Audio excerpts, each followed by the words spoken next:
Muito bem. Hoje nós temos o desafio de concluir estes aspectos dos paradigmas que eu disse para vocês que precisava ficar claro. E aí nós teremos 2 semanas de intervalo, porque vai cair bem a próxima quarta-feira no dia 25 e a outra no dia 1º. Então a gente vai ficar 2 semanas. Vocês vão ter 4 livros para ler nesse período daí. Fininhos, não, 28, 40 páginas, assim. Então, eu digo que vai ser um desafio porque justamente a gente precisa organizar isso para que esse tempo seja bem aproveitado, porque quando nós voltamos, a gente só tem mais 4 encontros também. E até lá vocês já tem que estar assim, ó, tinindo, cada um já com um grupo de estudo pronto, uma proposta metodológica e tudo mais, tá?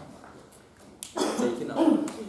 Então hoje eu gostaria de investirmos atenção nisso que a gente estava fazendo na semana passada, de entendermos um pouco desse paradigma tradicional e desse outro paradigma que eu disse para vocês que tem muito a ver com Kardec, e pedir para vocês trazerem o Livro dos Espíritos, porque se a gente tiver tempo, a gente já vai buscar ali algumas questões, em especial no Livro dos Espíritos, que vocês vão vendo que tem tudo a ver com essa proposta.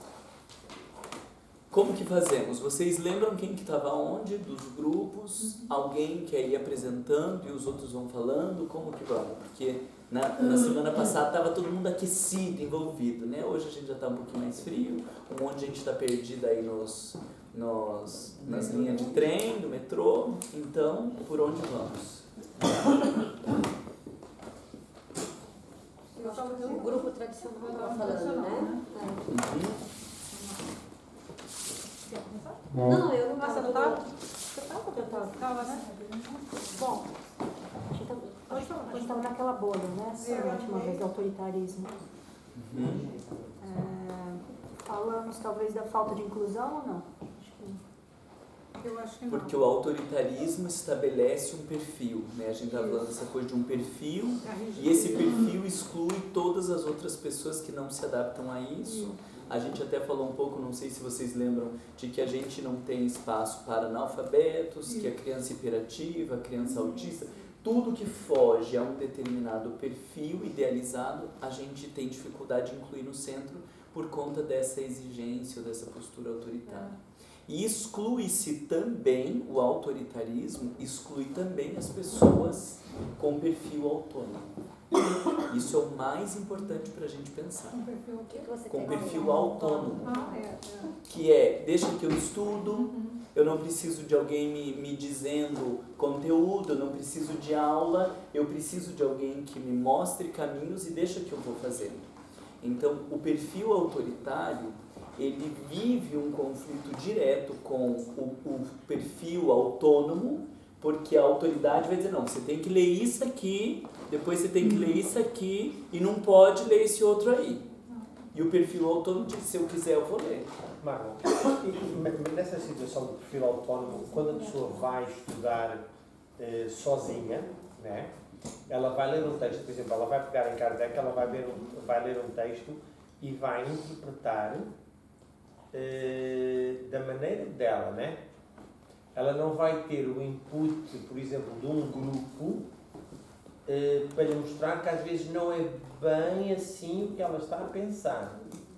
Essa situação não acontece às vezes? Mas isso seria um bom grupo de estudo, aonde todos estão estudando sozinhos e se encontram para essa troca de percepções, aonde eu tive uma percepção, ela teve outra, ele teve outra, ele teve outra, e no encontro destas percepções nós chegamos a uma compreensão mais ampla e profunda.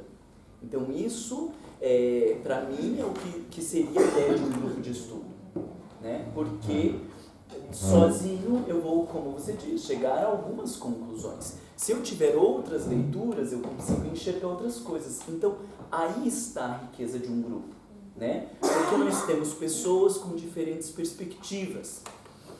E estas diferentes perspectivas vão me acrescentando. Agora, eu não sei se vocês conseguem entender a diferença agora, quer dizer, eu acho que conseguem, porque eu vou explicar, né? Entre eu estou fazendo a minha construção, eu estou estudando, buscando meu entendimento, e aí a Maria fala um negócio que eu digo, caramba, não tinha pensado nisso. Aí o Aníbal fala de uma outra parte, que é o mesmo tema, só que lá na Gênesis, que eu falo, não tinha lido isso. E estas coisas vão me abrindo para que eu faça mais buscas e para que eu me aprofunde. Isso é um método. Agora, outro método. Eu li e cheguei em uma determinada conclusão, porque é a primeira vez que eu estou lendo esses temas e chego a uma determinada conclusão. Aí aparece alguém dizendo, não, não é assim não. Isso aqui ó, é assim, assim, assim. Não, mas é que eu estava pensando, mas no Espiritismo é assim. Vocês entendem a diferença? O educador, ele vai oferecer recursos e fazer perguntas e mostrar possíveis caminhos que levem o sujeito a chegar às suas conclusões. Esse traço que a gente está aqui vendo do autoritarismo, ele vai querer se colocar no lugar de quem diz o que é ou não é e como as pessoas têm que pensar. Vocês entendem a diferença? Só que qual é a grande tragédia? Esse aqui, ele vai até repetir bem bonitinho as coisas que eu falei. Depois de 3 anos, vai estar uma belezinha, repetindo aquelas coisinhas que eu falei. Limitado. Esse aqui vai se debater muito mais, vai ter um processo de erros e acertos muito mais intenso, mas quando passam esses 3 ou 5 anos, ele vai ter uma percepção da doutrina espírita muito mais ampla, muito mais crítica, e depois de 3 anos, esse aqui está estagnado. Depois de 3 anos, esse aqui está como um foguete, estudando e lendo. Essa é a maior diferença. Depois de 3 anos, se a gente vai enquadrando esse sujeito nas minhas respostas, ele vai parando de perguntar, ele vai parando de buscar, ele vai parando, nem ler mais antes, porque quando eu chego lá, daí o Aníbal que vai dizer como que é, para que eu vou ler antes? Eu vou me acostumando a não buscar mais. E este aqui, quando eu estimulo o sujeito, ele vai se desenvolver cada vez mais. Ele vai em busca das informações. Ele vai em busca, porque nós estamos estimulando essa postura. E parece sutil, mas faz toda a diferença quando alguém fala algo que nós não concordamos, porque a gente leu, porque entendeu. A postura autoritária, ela vai dizer, não é assim. Estou falando para vocês, lembra que eu falei que vocês vão entendendo os paradigmas e entendendo a diferença de posturas. A postura deste paradigma tradicional e autoritário vai dizer, não é. Não, porque André Luiz fala que é assim, assim, assim. A postura autônoma, ela vai dizer, como que você chegou nessa conclusão? A partir do que você construiu esse raciocínio? Aonde que você leu o que para pensar dessa forma? Este perfil, porque ele entende que cada um é um e tem um percurso único, o educador vai tentar entender qual foi o percurso que ele fez para ajudá-lo a se desenvolver. Esse perfil aqui, não interessa qual for o perfil, o percurso está errado, tem que ser assim. Entendem a diferença? Fica claro? Eu queria tentar por um exemplo assim, perguntando na verdade. Uma pessoa que ela acredita em certos conceitos, está iniciando no Espiritismo. Ela acredita em certas ideias, certas coisas, mas em outras não. Vou dar um exemplo sem pensar nisso, mas digamos que ela não acredite ainda na reencarnação. Mas várias outras coisas ela tem estudado e a reencarnação ainda não entrou, ela não entende. Aí como seria no sistema moderno, vamos dizer assim, moderno, que não devia ser moderno, porque desde sempre Sim. Kardec vem falando isso. Como que seria a abordagem? Lá seria, não, você deve acreditar na reencarnação, porque o Espiritismo acredita na reencarnação. Aqui é assim. Aqui é assim, se você não acredita, você não é espírita. Você vai embora. Exato. E na outra, como abordaria essa parte, vamos dizer, igual você falou antes, você pode ver em tal obra, você pode ler em tal obra, ou esperar o tempo da pessoa. Mas como a gente vai saber qual é o tempo da pessoa? E como que a gente faria, então? A gente falaria, não, você tem que acreditar em mim. Mas aí veja, o que a gente está falando que é o diferente desse autoritário?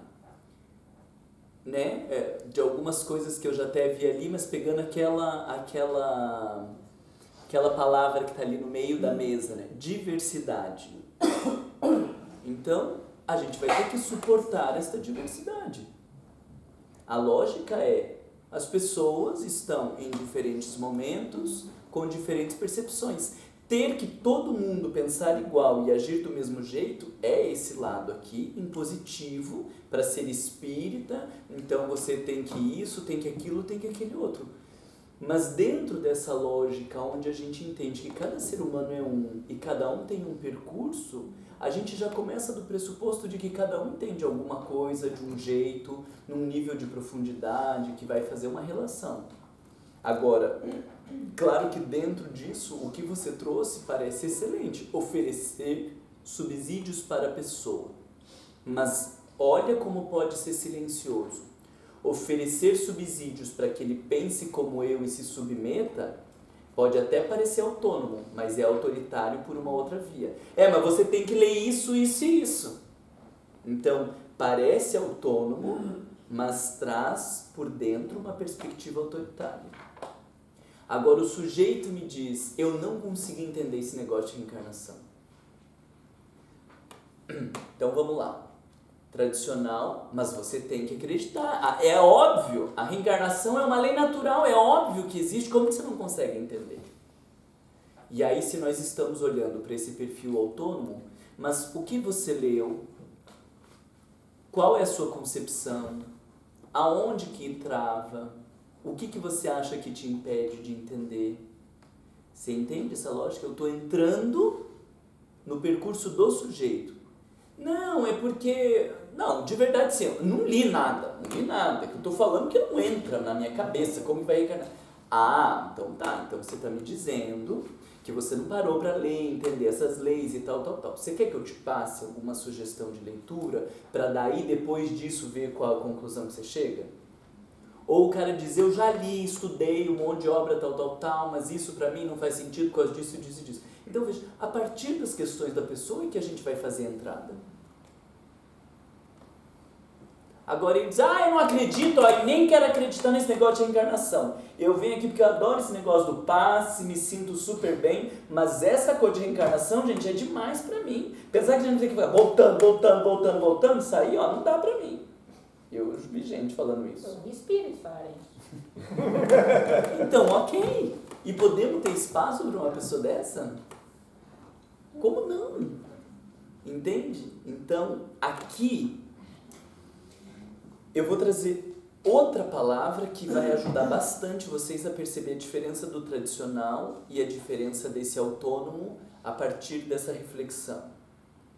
Vejam que aqui, qual é a nossa preocupação? O sujeito traz uma dúvida sobre reencarnação. Qual é a nossa preocupação aqui, no tradicional? Manter o controle. Convencer. Convencer de que a doutrina espírita Convencer de um conceito. Se possível, através do medo. coerção. Do que der, né? Cada um usa os recursos que der. Uns vão chamar de meu irmão, outros vão falar seu cretino, né? Cada um vai fazer do jeito que der. Mas vejam que o foco aqui está no quê? No conteúdo. O foco daqui está no quê? Na pessoa. Exato. Talvez este seja o maior diferenciador dos dois paradigmas. Aqui, o foco está no conteúdo. Não interessa o que você acha, o que você não acha, o que você pensa, o que você gosta, se conflita com as suas crenças, não interessa. Você tem que falar desse jeito. Aqui a gente está dizendo, olha, dá para pensar tudo, todo mundo, cada um no seu tempo, do seu jeito. É importante que esteja fazendo sentido para você, é importante que esteja no teu tempo, é importante que seja o teu percurso. Então aqui o foco está no conteúdo e desconsidera o sujeito. E daí a gente está chamando isso de autoritarismo. Enfiar goela abaixo, é assim que funciona, tem que ser desse jeito. Aqui o foco está no sujeito.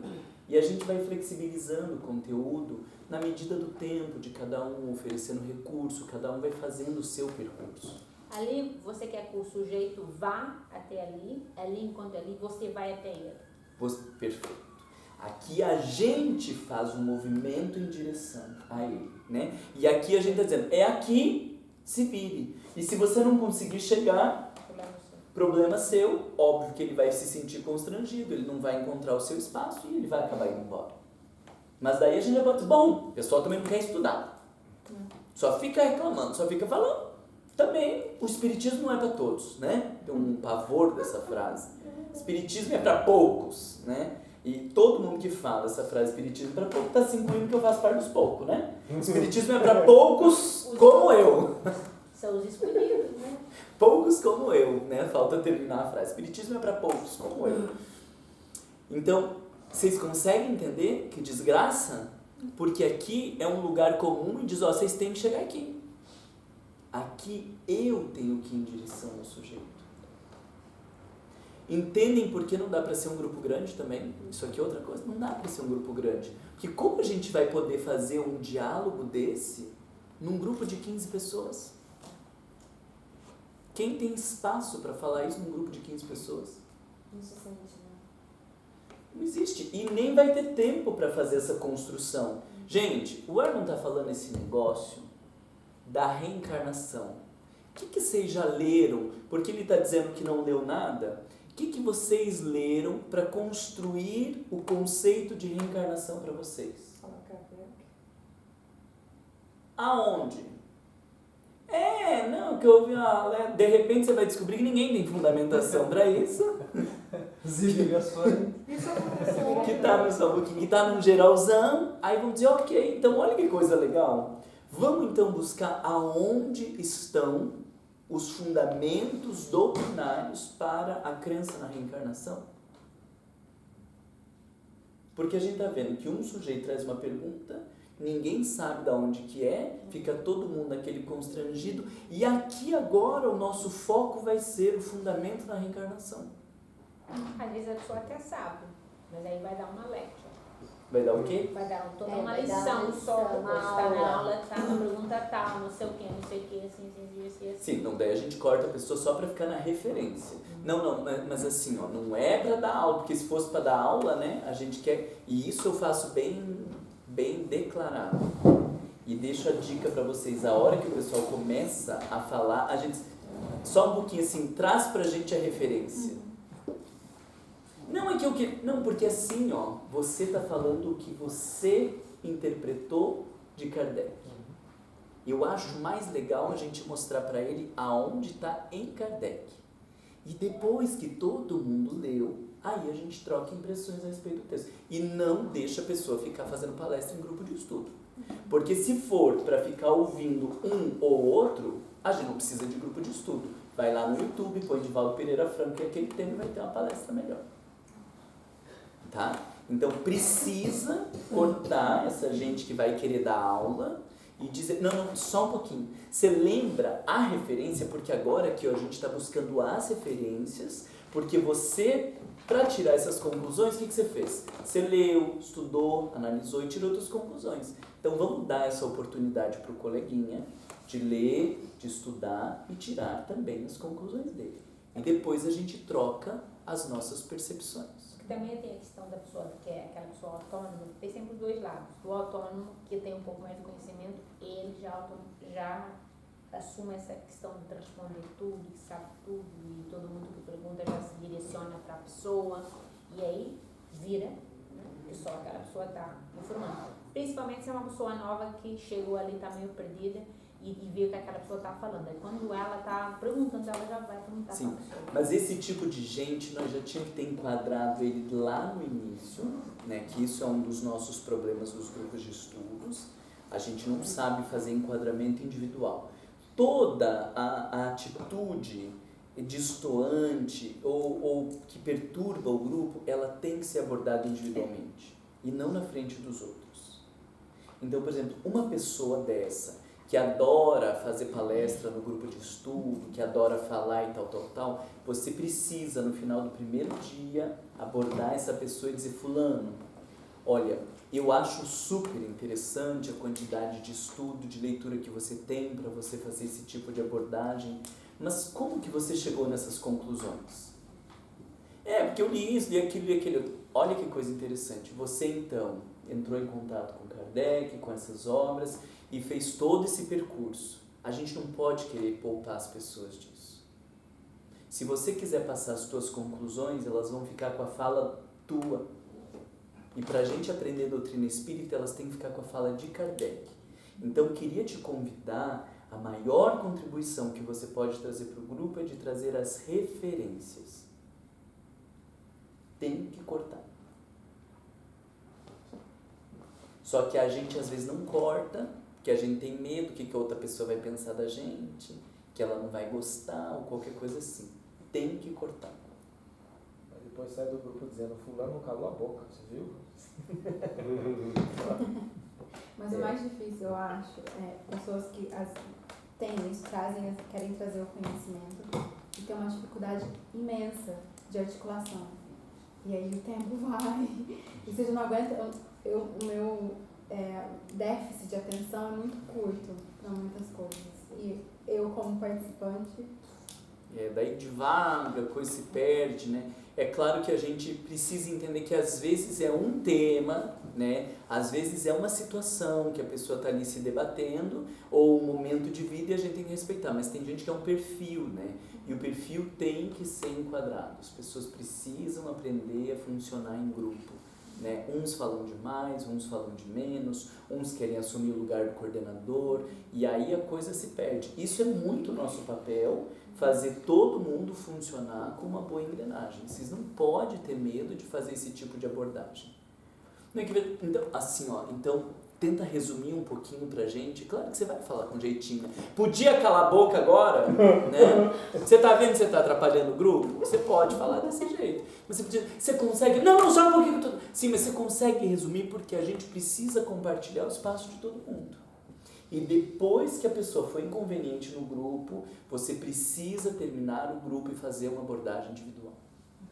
Precisa.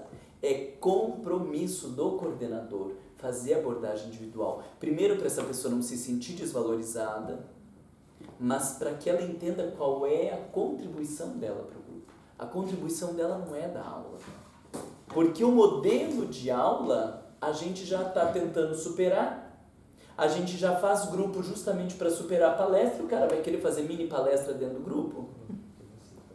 Então aí você explica, olha, o modelo é não ter alguém que traz o conhecimento, mas estimular as pessoas a ir às obras. Então não adianta nada, eu paro de falar agora para você começar a falar. O modelo é nós estimularmos as pessoas para que elas estudem e façam suas próprias conclusões.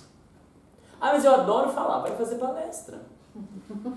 Estuda bem fundamentadinho, vai fazer palestra. Não é quinta-feira o dia da palestra? Quinta-feira é o dia da palestra, vai fazer palestra. Se quiser fazer palestra, um monte de centro espírita que vai fazer palestra. Tem as pessoas que trazem também referências assim: eu vi um filme na TV de não sei o que não tem nada a ver. E aí bagunça também, sai do assunto. Porque vocês vejam que são vários enquadramentos que tudo lá no início a gente tem que fazer, que é o que eu disse para vocês, a gente não prepara as pessoas para entrar na casa espírita. A gente não prepara para estudar. Então, claro que daí os nossos grupos de estudo são uma folia, um oba-oba, porque ninguém explicou direito para essa pessoa quais são as obras que a gente estuda, quais que são as referências que a gente utiliza. Então, ela vai trazer qualquer coisa arada porque a gente não fez uma boa entrada dessa pessoa nos nossos grupos de estudo. A estrutura toda está frágil, por isso que os grupos de estudo acabam sendo um meu Deus nos acuda. Né? Então, mas não vamos ter muito tempo para... Mas aqui nós estamos sinalizando duas coisas que já fazem bastante diferença, que dentro dessa coisa autoritária, a gente tem isso aqui como foco, conteúdo, e por conta de estabelecer um conteúdo, o sujeito que tem que correr atrás para chegar aqui. E ali nós temos como foco o sujeito e eu, como coordenador, preciso ir ao encontro das pessoas. Esses 2 exemplos ficam claros para vocês? O que mais que nós podemos tirar daqui e dali? Aqui a autonomia é 0, né, que a gente colocou, que está bem interligado ao problema da rigidez, da imposição, a questão de rotina. A falta de suporte emocional também foi falado. A questão de castigo e punição. Sala de aula, com fileiras. Só um pouquinho, falta de suporte emocional. Óbvio, né? Porque aqui a gente não está enxergando as pessoas. Então, se dane, porque o importante é elas chegarem num determinado conteúdo. Se está feliz, se não está, se está bem, se está mal, não é importante. Porém, depois de um pouco tempo de estudo na área da educação, a gente vai descobrir que o elemento emocional é um dos principais fatores de aprendizagem. Um ambiente onde as pessoas se sintam bem, um ambiente onde elas se sintam acolhidas, onde elas se sintam parte, favorece a aprendizagem. Vocês conseguem refletir um pouco por que um bom ambiente emocional favorece a aprendizagem? O que vocês acham? Estimula a autoconfiança da pessoa, né? E para que precisa de autoconfiança? Para ela ter um desempenho melhor. Se ela se sente confortável no ambiente, ela pode desempenhar muito melhor. Sensação de segurança. De pertencer também, pelo menos. Vai arriscar mais, Ela né? se sentir confortável. Consegue discordar, Se expressar mais. consegue dizer não sei, não entendi, não é? Tá, você já falou 3 vezes, mas não entra na minha cabeça. Eu preciso me sentir bem num grupo para poder falar isso, né? Tá, gente, tá todo mundo falando isso, mas vocês desculpa, eu não consigo entender esse negócio que vocês estão falando. Precisa se sentir bem, né? Mas, Marlon, isso também traz um challenge para qualquer coordenador, né? Porque às vezes existem muitas pessoas que são, como se em português é needy, que a gente fala em inglês, quer dizer, essas pessoas, elas estão, na verdade, carentes, elas estão, na verdade, com déficit de atenção mais do que qualquer outra coisa. Então, tipo assim, às vezes, como você disse, o mesmo grupo pequeno de 8, mas às vezes tem pessoas ali que são tão carentes que você vai ficar com elas, se você der... Eu entendo que tenha que dar o suporte emocional, mas eu também gostaria de saber, mas e o boundary? Porque senão essa pessoa ela vai ficar contando a vida dela. Não, mas não Ou tem ela vai- contando a vida dela, porque o foco qual que é? A aprendizagem. Então Ela vai não é dizer pra bate-papo. Tu vai dizer pra ela, mas pra mim, sabe assim, tem isso, tem muito isso. Como é que você faz? Não. Como é que você... Se a gente Concordo. conseguir ter clareza de qual é o tema que a gente está estudando, não dá muito espaço para isso, entende? Isso é uma outra pergunta que eu queria te fazer. Porque quando a gente fala ali da autonomia no método tradicional, a gente subentende-se que ali não vai ter autonomia. Mas como você segue uma referência no grupo de estudo se a pessoa... Por exemplo, hoje o Marlon trouxe aí reencarnação, amanhã a Andrea vai trazer comunicação com os espíritos. Como é que eu vou, então, tipo, dar um parâmetro para esse curso? Esse curso vai ser o quê, então? Cada semana vai ser uma coisa? Entendi. Veja que antes disso, aí tem toda uma questão estrutural, porque antes disso, a gente já tem um tema desse grupo. E as pessoas já vieram para esse grupo por um determinado tema. Então, essa autonomia ali, porque Ali ela vai tem ser meio autonomia. controlada. Não, ali tem autonomia, aqui não tem autonomia nesse método tradicional, porque não interessa o que você sabe, o que você não sabe, o que você está estudando, você tem que dizer isso que eu acho que é o que precisa ser dito dentro desse tema. Mas em relação ao conteúdo do curso, do grupo de estudo, ali também vai ser designado, vai ser direcionado, não vai ser totalmente free. É direcionado, mas direcionado a partir da necessidade de cada um. Mas dentro de um assunto. Sim, dentro de um assunto. Ok. Porque a gente não vem para o centro espírita para ficar batendo papo. É. Né? Assim, eu tenho Não essa é grupo dúvida, eu tenho outra terapêutico. dúvida. Isso que eu entendo que a Marina está falando, porque isso é uma das características. Às vezes é aquela pessoa que ela fala assim, vou contar a minha experiência. Isso. E aí todo mundo fica dando palpite, vira uma Terapia de grupo. Uma terapia de grupo. E é isso que a gente Não, nem é terapia de grupo, vocês me ofendem, né, de falar assim. Porque a gente estuda 10 anos para fazer terapia de grupo. 8 semanas a gente vai fazer terapia de grupo. Mas acho que nesse grupo aqui, o que você diz é assim, vai depender do grupo qual a velocidade ou onde vai chegar. Porque às vezes vai ser necessário parar num tema, voltar, rever, porque ali tem um conteúdo. O nosso problema, em termos de estrutura de casa espírita, foram esses cursos que a gente estabeleceu anuais. Já, né, a gente estava falando disso. Da onde que veio isso? Da escola, que é obrigatória, que tem que passar ano. Isso aí não faz o menor sentido para uma casa espírita. Porque é engraçado que assim, nós aqui vimos que é seguido o parâmetro escolar brasileiro, porque chegamos a esta altura e vamos de férias.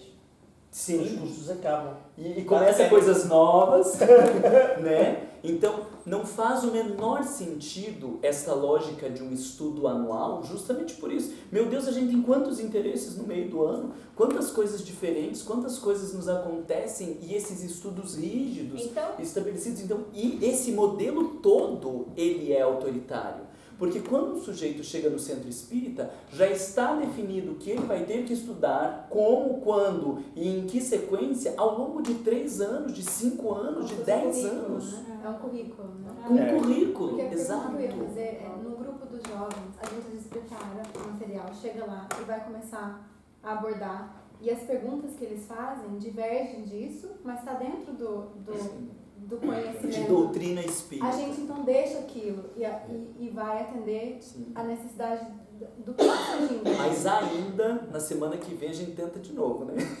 Porque isso acontece toda semana e a gente continua insistindo. Mas nesse quando a modelo. Mariana perguntou, eu pensei assim, mas o que ela está querendo dizer? Que eu devia ter continuado aquele... Exato. Então, não, gente, ó, não interessa o interesse de vocês, o negócio aqui é esse. Então, veja, só que quando a gente tem essa estrutura anual, então a gente vai viver nesse ou corta as pessoas ou vira uma folia, ou corta as pessoas ou vira uma folia que ninguém sabe para onde está indo.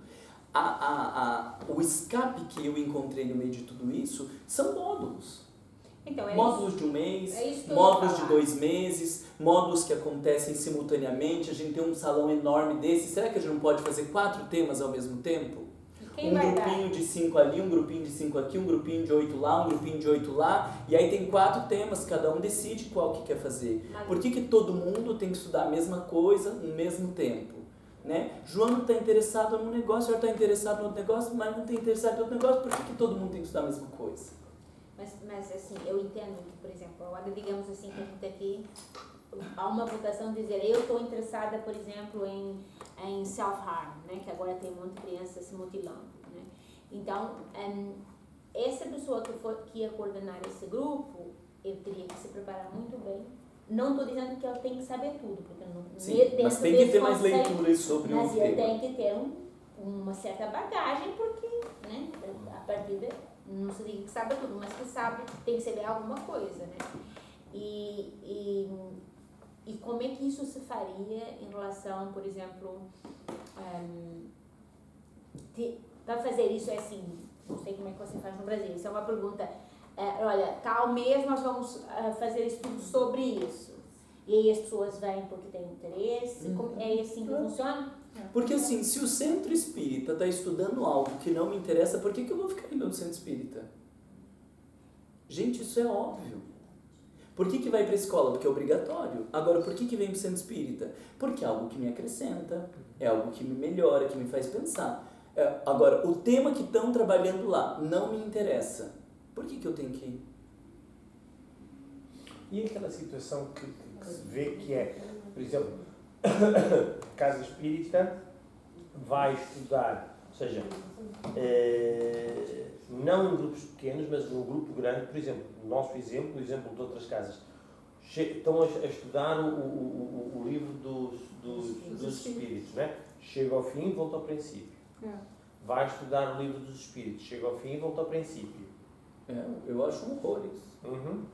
Até porque dentro dessa lógica, nível de autonomia, se a pessoa não estuda sozinha, ela vai passar 5 anos te ouvindo e ela não vai aprender, né? Que é o que a gente vê. Algumas pessoas estão ali 5 anos e não avança em nada. Se ela estuda sozinha, ela não precisava de alguém para ficar lá lendo, comentando, perguntando o que vocês acham e comentando alguma coisa.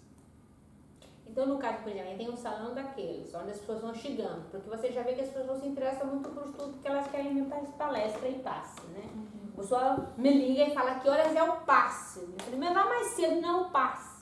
Então, a pessoa quer ir para o passe, ir para a coxinha e para o Guaraná. Guaraná. Inclusive, eu tenho sentido falta nessas quartas-feiras da coxinha do Guaraná, queridos.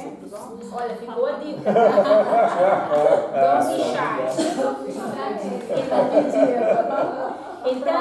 Então, no caso aí, seria melhor, até pela disposição da sala, eu não sei, talvez o seu Pedro lá, não sei como é que é a disposição da sala lá vossa, seria melhor, por exemplo, fazer vários grupos, ou grupos menores, mas como é que nós iríamos ajeitar isso ali? Porque vejam que até o estudo do Livro dos Espíritos quando a gente diz o estudo é desta obra, e tem uma pessoa lá que faz a leitura, abre para as pessoas e faz comentário, eu não sei se vocês já conseguem enxergar, mas isso é todo o método tradicional.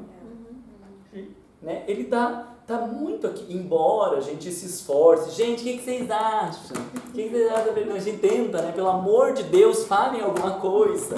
Aí tem uns mais abusados que sempre falam, tem uns quietinhos que nunca falam. Mas essa estrutura, vamos ficar o ano inteiro. Vocês fazem por ano ou passa mais de um ano? Não, passa mais de um ano.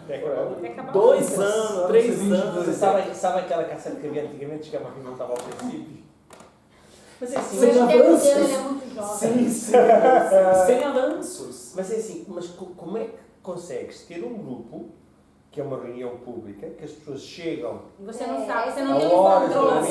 Aí o nosso problema a nível anterior, a estrutura, reunião pública, ela está dentro da estrutura tradicional, ela está dentro desse paradigma. A gente partir de um pressuposto de enfiar um monte de gente na fantasia de que com a minha fala elas aprendam, isso é uma postura pedagógica autoritária.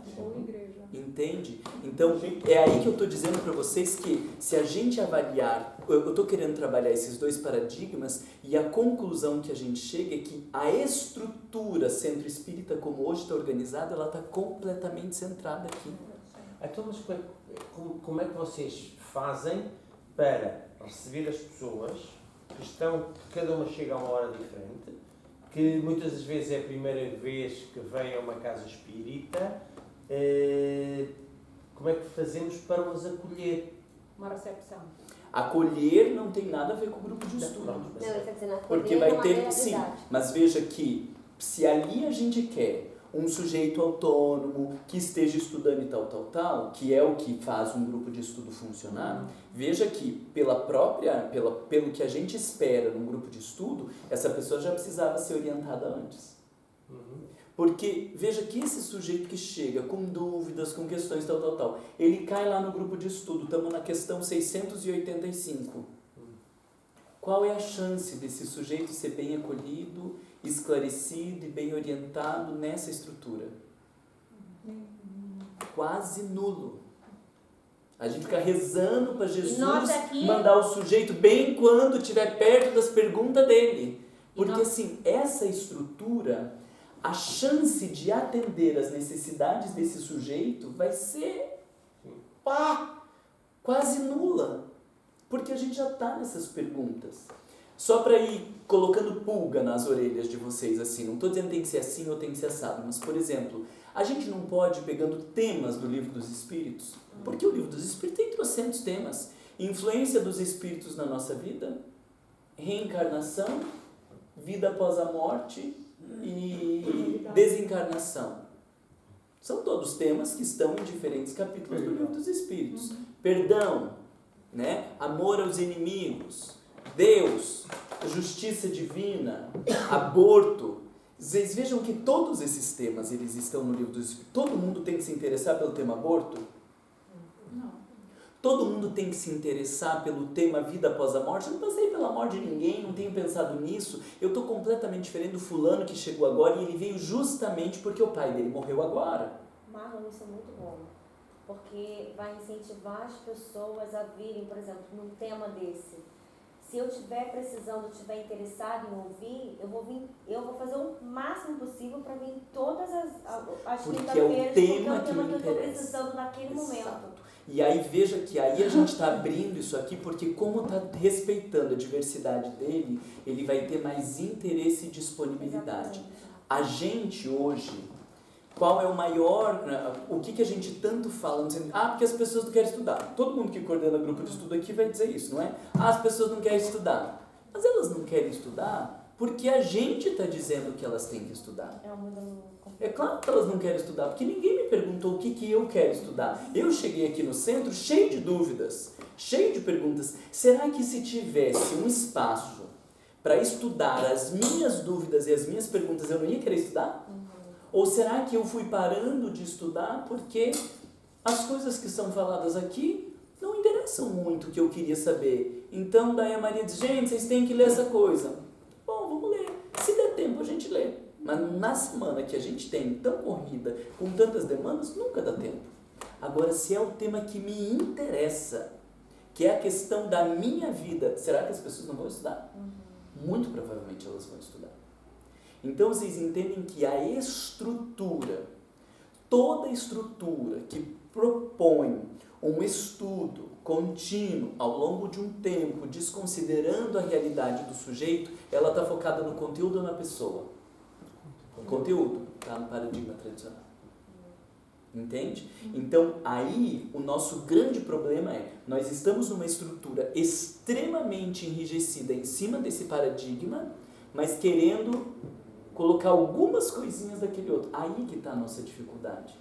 Porque a estrutura tradicional não consegue moldar algumas coisinhas para isso aqui. A gente precisa ir revendo um pouco da estrutura. Diga, Pedro.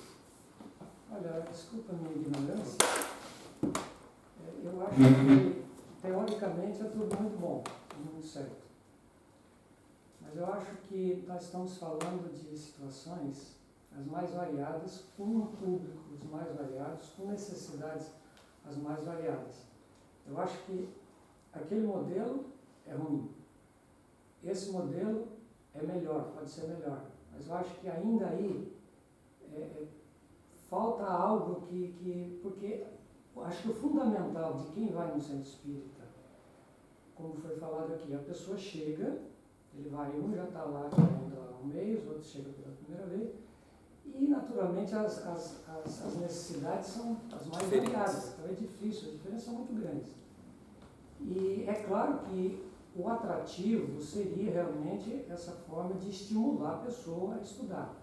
Tem pessoas que não vai para estudar, ele participa, por exemplo, numa situação como lá, por exemplo, nós temos só uma reunião, e é todo o nosso grupo, porque eu acho que tem uma distinção entre o grupo de estudos de quem já está frequentando, que já está inserido, né? E um grupo de estudo onde você, como no nosso caso, que mistura quem já está e quem está chegando.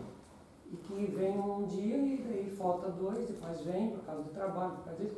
É uma realidade tão complexa aqui, que para a gente fazer esse modelo, não estou dizendo que o seu modelo está errado, pelo amor de quem sou eu. Você é estudioso e sabe o que está falando, por experiência inclusive. Mas para nós aqui, nós teríamos que achar um meio termo, porque a nossa realidade é bem diferente, sabe? Eu não sei, pelo menos conosco, por exemplo, a questão de grupos separados por temas. Ótimo, seria, quem quer estudar o tema tá, então vamos estudar. Tá. Mas nós temos aquela dificuldade, por exemplo, de questão econômica de não ter, só temos aquela salinha, quer dizer, como é que nós vamos dividir uma salinha daquele tamanho? Entende? É claro que de repente se tem um grupo que tem várias salas disponíveis, que pode se estruturar, é ótimo, mas assim, de um modo geral, a gente pega outros grupos também, mais ou menos é parecida a situação, né? Então, na realidade, eu acho que estimular e fazer todo esse mecanismo para trazer a atenção das pessoas do estudo é uma coisa muito fundamental. Agora, tem gente que não gosta de estudar mesmo. Ele está lá um ano no grupo, eu falo porque já aconteceu, a gente estimula, a gente fala, a gente procura... Mas por que essas pessoas vieram para a casa espírita? Porque elas gostam de ir lá, assistir uma palestrinha, se sente bem, né? Pessoas que Mas não têm ela, quando compromisso. ela veio por algum motivo. Ela não tem compromisso com a doutrina, vamos dizer assim. Muita gente não tem compromisso de estudar. Eles acham bacana, eles acham bem, se sentem bem. Ouvir falar disso, falar daquilo, né? Claro, aí quando chega alguém que tem aquele problema, que de repente desencarnou alguém, que é uma situação especial, que você tem que, de repente ele vai querer saber, aí a gente pode indicar. Sim, porque eu acho que a maioria vem com algum sofrimento, né? A maioria. O que eu vejo é que depois que passou essa emergência, ela acaba se acostumando e se acomodando, né? Às vezes não volta mais também.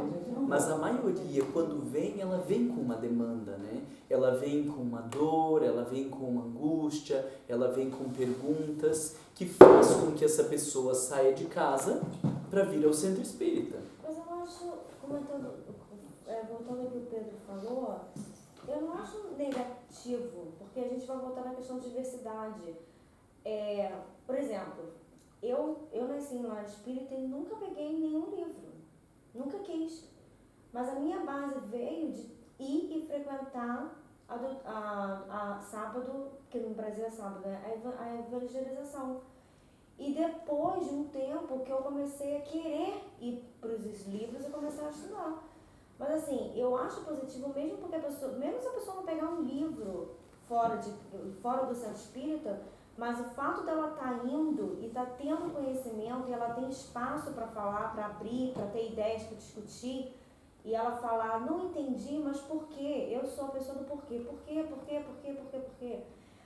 Para entender o conceito, para ele digerir aquilo. Às vezes uma pessoa tem... porque assim, depende.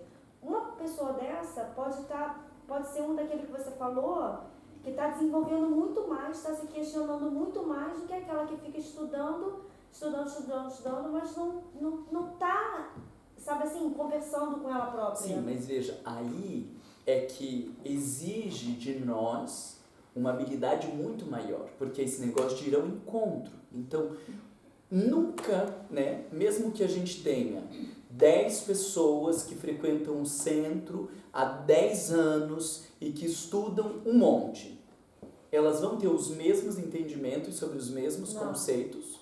Não. Sobre uns temas um pouco mais, outras um pouco menos, umas estudam mais, outras guardam mais. Então, já rompemos com a ideia de uma homogeneidade. Porque mesmo que a gente tenha pessoas que estão há muito tempo e mesmo que estudem muito, a gente vai ter uma diversidade grande. Chega alguém no centro espírita, ele chegou novo, mas quais são as leituras que ele tem? Quais são as reflexões? Qual é a história? Qual é o processo reencarnatório? Que curso que fez antes de reencarnar? Então também não é porque chegou novo no centro espírita que não sabe nada. Qual é o nível de inteligência? Qual é o nível cultural? Tudo isso está no centro espírita. Então, a gente precisa aprender a trabalhar com a diversidade. Que isso a gente não sabe. Eu acho que a problemática está aí. A gente não Porque sabe. eu vou ao encontro do que diz o Pedro, eu entendo perfeitamente do que você está falando, porque eu estava me fazendo a mesma pergunta. Mas aí eu vou àquela questão que não existe mau aluno, não existe mau professor. Eu acho que talvez ainda a gente não sabe o know-how, ainda não sabe como vai abordar isso, o método, sem ser um método, mas tenha essa habilidade. Porque assim, existe, como ele falou, um monte de gente que não quer saber de estudo. Vem porque chegou cedo, não que venha para estudar. Essas pessoas, elas vão vir na palestra, elas não vão vir. Se a gente deixamos a palestra lá, vai ficar na palestra. Agora tem que ser, porque mesmo dentro dos trabalhadores, tem trabalhador que não quer estudar. Ele está no cafezinho, está fazendo isso, está um monte de outra coisa, mas quando você vai falar, vamos fazer um curso, não tenho tempo. Não. Então, isso que você está falando é uma maneira como é que nós vamos aprender, não a convencer, porque nós não estamos dentro daquele método, estamos tentando ter este método. É que a pessoa se interesse, né, por querer realmente aprender dessa maneira. Dar-lhes os temas que elas procuram. Mas aí está o problema, porque aí é aquela coisa, se aquilo vira também de novo depois um fala e o outro está tudo calado, Já não é. Então, o que a gente precisa saber é como é que vamos facilitar isso para as pessoas. Partimos de uma ideia de que nós precisamos ter uma estrutura um pouco mais flexível, de temas que estejam mais ao encontro da vida das pessoas, porque, vejam só, as pessoas vêm para a casa espírita com muitos dramas, dos mais diversos, e se a gente for levantar a história de vocês, não é diferente. A maioria veio para a casa espírita com dramas, com questões, com dores, com dúvidas. Qual era o discurso do Cristo? Vinde a mim, todos vós, como que é a frase lá? Vinde a mim, todos vós que estáis aflitos e sobrecarregados, que eu vos aliviarei. Essa era a proposta, né? Você vem e nós, como representantes do Cristo, ou como Consolador prometido, deveríamos ir ao encontro destas pessoas para ajudar a aliviar os seus fardos. Me veio uma Não, questão. só um pouquinho. Sorry. Okay. Vocês estão entendendo? Quando a gente estabelece uma estrutura, seja pela questão financeira, seja pela questão pedagógica, seja porque eu sempre fui assim, porque mas vocês entendem o que tem por trás? É como se a gente dissesse assim, olha, dentro dessa estrutura, ou dentro desse orçamento, ou dentro dessa questão pedagógica, ou dentro do que a gente sabe, é isso aqui. Não interessa muito a tua dor, não interessa muito a tua dor, não interessa muito a tua dor, porque nós estamos na questão 488 de O Livro dos Espíritos. Se você quer saber o que aconteceu com o teu filho que cometeu suicídio, suicídio é só na questão 994. Cada que é 6 meses. Então, vai cair daqui, quiçá um ano, né? Quiçá um ano vai chegar essa questão, aí a gente pode conversar sobre esse tema. Vocês entendem que a estrutura que a gente criou, ela não vai ao encontro da proposta de Jesus. Veja, não é a doutrina, não é o evangelho, porque ali na doutrina tem resposta para essa pessoa, tem o consolo para essa pessoa, mas nós criamos uma estrutura que está deixando de ofertar o que as pessoas precisam. Então as pessoas vêm porque morreu um ente querido, elas vêm porque foram traídas, elas vêm porque têm sintomas de mediunidade, elas vêm porque um filho está depressivo e não sabe como fazer. Nós temos respostas para essas questões? Muitas. O Livro dos Espíritos responde quase todas as questões das pessoas. Mas a gente desconsidera as necessidades delas, porque a gente, Kardec, em momento algum, ele diz, o Livro dos Espíritos tem que ser estudado questão por questão. Ele não diz em lugar nenhum isso. O Livro dos Espíritos não pode pular a questão. Ele coloca lá na introdução, se pular a questão não vai entender o Espiritismo. Tem que começar daqui e até o final, senão não vai ser espírita. Até porque os assuntos não estão diretamente ligados. Meu Deus, está tudo ali, né? Tem um monte de assuntos acontecendo ao mesmo tempo. Então, da onde, qual é a fundamentação pedagógica que a gente tirou para fazer estudo de questão por questão, uma por uma? Tem questões que são irrelevantes para esse momento de vida, para esse momento social, e outras questões que são extremamente importantes. Por que a gente está fazendo dessa maneira? Então, essa estrutura, ela acaba desconsiderando não só todos os aspectos pedagógicos, mas ela acaba desconsiderando as necessidades das pessoas. Então, nós estamos chegando com dúvidas.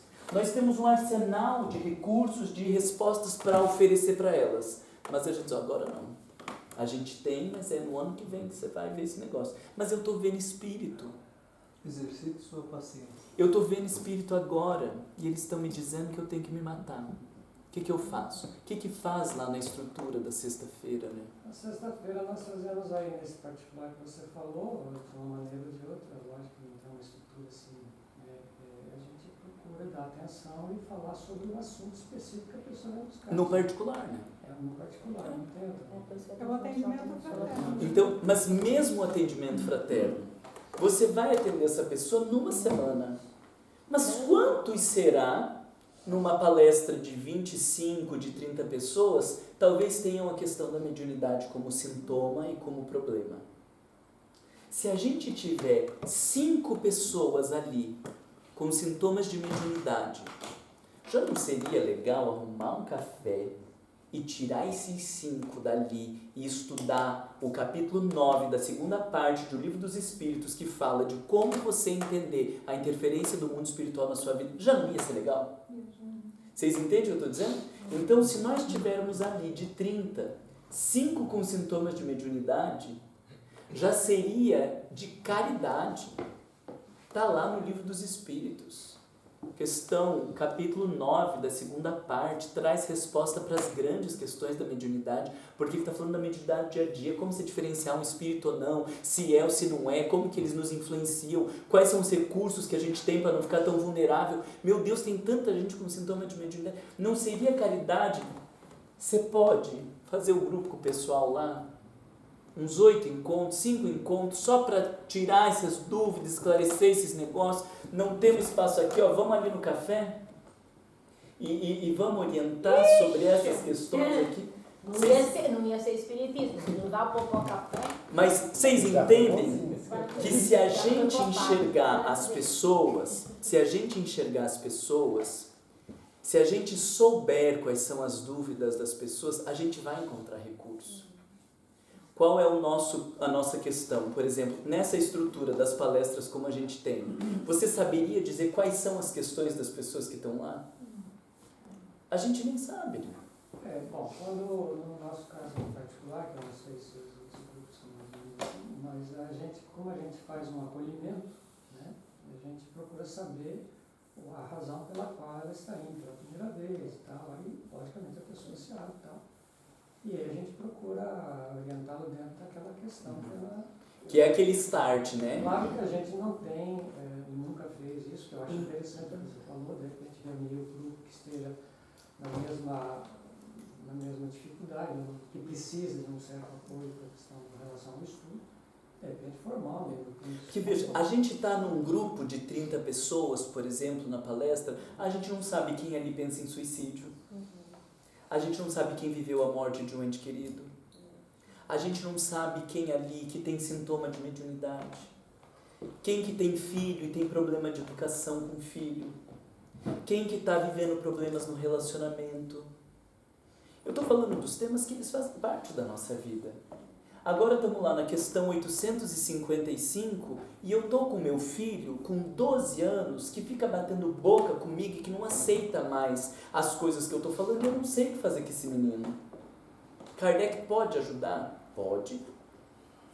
André Luiz pode ajudar? Pode. Joana pode ajudar? Pode. Só que eu esqueço André Luiz, esqueço Kardec, esqueço Joana, porque estamos na questão 852. Mas isso não tem sentido. O quê? De deixar para depois. Eu tô com o desespero que eu fico assim, eu tenho essa necessidade. O Centro Espírita tem as respostas. A gente vai ter que criar outras estruturas para atender as pessoas. Porque a gente tem as respostas, isso é que me angustia. Se a gente não tivesse nenhum texto sobre educação de filho, se a gente não tivesse textos que falam como lidar com o filho dependente químico, se a gente não tivesse textos de como fala para lidar com a questão da sexualidade, se a gente não tivesse esse material, tudo bem a gente ficar fazendo palestras, mas a gente tem. Joana de Anjos desgraçou a vida, passou 50 anos escrevendo para trazer essas orientações. André Luiz se constrangeu de tudo, levou invertida de tudo que é lado para trazer os livros que a gente tem. Manuel Flamengo de Miranda viveu encarnado, desencarnado para escrever. Eles ofereceram para a gente muito material. Mas não, por exemplo, quando a gente faz a acolhida na porta, as pessoas não vão abrir o livro da vida delas para nós. Claro. Elas não vão falar, eu estou aqui porque meu filho está pensando em suicídio da primeira vez que elas vêm. Por exemplo, nós temos uma média de 100, 120 pessoas que seja por semana. Pelo amor de Deus, livrai-nos disso. Quem que fez isso? 100 pessoas por semana? Vamos supor que seja 100, 80. Não, mas é uma loucura. Tudo bem, mas vamos lidar com a realidade que nós Aonde temos. vocês leram em Kardec era para juntar 100 pessoas? E aonde que a gente leu em Kardec que não é para juntar 100 pessoas? Não tem nenhuma. Não, obras póstumas ele fala, preferível 20 grupos de 10 do que uma assembleia de 200. Preferível, mas não obrigatório. Sim, porque você nunca vai conseguir saber as necessidades das pessoas, você nunca vai conseguir estimular elas a estudar, a Sim, fazer mas agora a gente faz o quê? curso. Fecha e fala, não, a partir de semana que vem Sei, a solidariedade eu só 20 por semana. O centro Mas que eu todo mundo faço pode parte há olhar. 25 anos não tem, eu não sei o que vocês No curso fizeram que para você chegar deu nisso. sobre atendimento fraterno, você falou que a gente conseguiria realizar esses grupos porque a gente iria estar sabendo qual é a procura das pessoas que estão chegando no centro, qual é a procura. O que aconteceu lá na nossa casa? No tempo que eu coordenava as palestras, a gente tinha 60 pessoas nas palestras. Depois, quando começamos a trabalhar com os grupos de estudo, hoje a gente tem lá, talvez, perambulando pela casa, 100 pessoas estudando e 15 na palestra. A gente não fechou a palestra. A gente fez grupos atrativos e temas que atendessem às necessidades das pessoas. Naturalmente não tem pessoas na palestra, porque qualquer um que está na palestra e vai num grupo de estudo, não quer mais voltar para a palestra. Porque o grupo de estudo está atendendo os temas do seu interesse, do cotidiano, aquilo que ela gosta, é uma postura dinâmica, cada um tem espaço. A palestra foi esvaziando naturalmente. Mas então você fala, nós coletaríamos essas informações primeiro e depois montaríamos os grupos, porque, por exemplo, a cada semana são pessoas completamente diferentes. Por exemplo, o pessoal da porta, cada semana é uma pessoa diferente. Então a gente pega o quê? Pega uma coisa em comum e daí vai desenvolver os grupos e a palestra? Mas o que nós temos de diferença nesses paradigmas é aquele lá que está olhando a diversidade, ele vai levar em consideração as necessidades das pessoas. E esse aqui não leva, né, quando a gente falou, ou qual foi outra palavra que vocês usaram? Rigidez, né? Então, isso aqui não interessa o que as pessoas querem ou não querem saber, o que a gente vai estudar é isso, né? Então, ali, a gente está se abrindo para uma ideia de que eu preciso saber quais são os interesses das pessoas. Sim, o que a gente vai fazer depois, a gente vai pensar. Mas entende que a grande diferença aqui também, então outra grande diferença nesses dois paradigmas é, esse aqui eu nem pergunto para o sujeito o que ele quer saber, quais são os seus interesses e quais são as suas dúvidas. Aqui o nosso foco está em qual é o interesse desse sujeito. Isso aqui é outro elemento importante. A gente hoje tem 100 pessoas na casa espírita, obrigado. A gente hoje tem 100 pessoas na casa espírita e a gente não sabe quais são os interesses e as necessidades das 100 pessoas. Vocês concordam comigo? A gente não sabe. Posso fazer uma sugestão? Por exemplo, nós podíamos fazer uma pesquisa, digamos assim. Por exemplo, os outros centros espíritas, falar com o seu Pedro ali. As pessoas que estão vindo no atendimento fraterno, às vezes, vêm as pessoas com as mesmas características. Por exemplo, não sei se é o caso da Silvia lá no Chico Xavier, se vocês lá, mas, por exemplo, teve uma fase que estava vindo muita gente com problema que é filho de se automutilar. Não seria interessante, por exemplo, alguns centros espíritas, ou, por exemplo, solidários, se vê muita gente com essa necessidade, criar um tipo, por exemplo, onde é que está na codificação, e se fazer esse estudo para as pessoas que tiverem interesse, se fazer a publicidade dele, e se faria na quarta-feira, e as pessoas que estivessem realmente interessadas nesse sujeito, então eles vinham. Depressão, hoje em dia, não sei se vocês têm medo, mas, meu Deus, quantas pessoas com sintoma de depressão têm procurado a casa espírita? Um perdeu o trabalho, o outro perdeu... no exterior, mais do que nunca, né? Porque todo mundo passa por uma depressão nesse processo de se adaptar e tudo mais. Como assim? Nós temos trocentos textos de depressão. Kardec, já antes de ter clareza desse diagnóstico, traz tratamento para depressão. Nós temos um monte de gente buscando depressão, mas nenhum grupo estuda sobre depressão. Porque essa dificuldade que nós estamos a ter de identificar como é que vamos fazer isso é porque nós estamos habituados a um sistema, não é? Porque já está enquadrado tudo aqui. Porque assim, porque tu no grupo podem vir 100, podem vir 200 pessoas. Se tu tiveres uma sala de acolhimento Quando as pessoas vêm, se sentam assim num grupo, são as pessoas que estão a vir nas primeiras semanas. E elas vão falar sobre elas, a tomar um chá, a tomar um café. A pessoa vai falar Olha sobre a cara dela, Aníbal, pra você. A pessoa vai falar sobre o assunto e tu aí vais encaminhar. Ou vais encaminhar já para as salas. Não, eu só estou pensando assim, por exemplo, eu coordeno aqui o grupo da porta. Quando as pessoas vêm pela primeira vez, nós estamos na porta, a pessoa ela vem, ela diz, eu vim para o passe, ou eu sou espírita no Brasil e eu achei essa casa espírita. E graças a Deus que ela faça isso, porque se na porta ela começa a falar um monte de coisa da vida entendeu? dela, ela teria algum problema, porque não tem critério, Exatamente. vai falando qualquer coisa. Mas então veja, aí a gente está pensando, será que não teríamos que ter um espaço para poder ouvir melhor essas pessoas, onde talvez seja assim, olha, 4 semanas... Nas 4 primeiras semanas, antes de enfiar lá no Livro dos Espíritos, que está na questão 485, nas 4 primeiras semanas, porque você vai cair lá, mas assim, cair do nada, tipo, o que eu estou fazendo aqui? Aníbal falando Vocês ficam imaginando uma pessoa que chega, ela chega... Você imagina, aí tu vem. Como que ela chega... você é a pessoa por isso? Tô em depressão. Você quer falar alguma coisa? Que hora que é a palestra? Tô em depressão. Chego ali, então, porque o princípio material, diferente do princípio espiritual, ele explicando, tudo bem bonito. Eu disse, Já tá Já vai imitando falar você. e aí fica assim, não tem nem espaço para você fazer uma pergunta. Então, quem sabe, 4 semanas, um espaço para tirar primeiras dúvidas. O que eu leio? Tem alguma coisa para eu ler? A gente nem dá espaço para as pessoas falarem o que lê, o que não lê, se é bom ler isso, ler aquilo, fazer um percurso, tal. Sim, Aonde que eu posso estudar um pouco sobre esse negócio de depressão? Será que não poderíamos fazer umas 4 semanas, conversando mais informalmente, um chazinho, 4 ou 5 pessoas ali, e depois que ele entendeu o que eu estudo, o que está acontecendo lá dentro, já tiramos as primeiras dúvidas, já saiu daquela angústia inicial, olha agora, tem a palestra assim, tem o estudo assado. Qual desses que você quer ir? Eu acho que eu vou querer ir nesse aqui. Vocês entendem que a gente já está num outro nível de diálogo aqui. Aqui, agora a gente já está caminhando a estrutura um pouco mais para esse olhar de vamos ouvir, vamos levar em consideração, vamos esclarecer as primeiras dúvidas, vamos orientar algumas coisas, orientar alguns livros.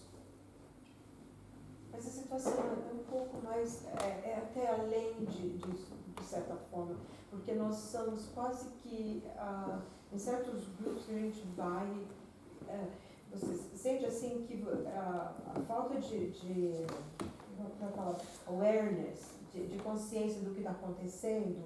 Eu já tive em grupos de estudo que estavam estudando sobre suicídio, e falando aquelas coisas que a gente traz, toda aquela nossa habituação, porque o Emmanuel disse que eu sou quente, e tem uma pessoa que tem os olhos cheios de lágrimas e ninguém nota, e a pessoa está se consumindo, você percebe, e ninguém para, e começa. Depois eu fui conversar com a moça, eu falei, você está bem, se aconteceu alguma coisa? Eu também estou no grupo de estudo, estou lá participando. Absolutamente nenhum dos coordenadores notaram a situação da moça. Às vezes notaram. Às vezes notam. Nossa, mas não sabe como lidar. Me perdoe, não notaram, não perceberam. Foram, continuaram, foram para o passo.